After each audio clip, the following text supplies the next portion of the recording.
So let's just say we've got somebody out there who is, as they classify it, an entrepreneur. So they are an adrenaline junkie or a person who has great ideas and feels that they can run a business with them.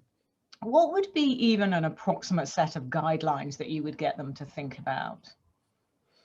So I think when you're, especially in the starting phases of entrepreneurship, there is the number one differentiator between a corporate and a business that's independently owned is risk. Right. So when you're an independently owned business, you don't have stakeholders who are looking at the bottom line every day and putting pressure on you to do things to increase the bottom line. You get to make your own decisions when you're independently run. So you can make more risky decisions Right. and fail. Right. It's okay to fail when you're independent, as when you're a corporate, you just don't have that flexibility, right? There are just too many things on the line to be able to take that risk.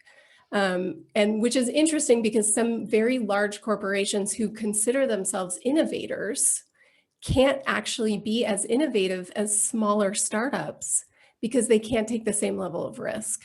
Right. So I think risk is number one. You have to be willing to fail, which is what risk is. The only thing on the other side is you either fail or you don't fail. But if you don't take the risk, it means you're not willing to fail. Right. And you Right. just Thank have you. to be.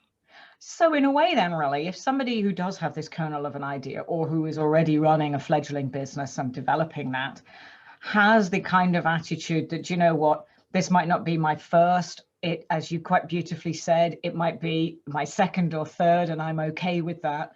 Therefore, I'm okay about potentially failing or not getting it right. And I like taking risks. Is that a good combination then in terms of those are the good positive ingredients to bring into the fray when it comes to business now? Yes, I think because risk, that word inherently is scary.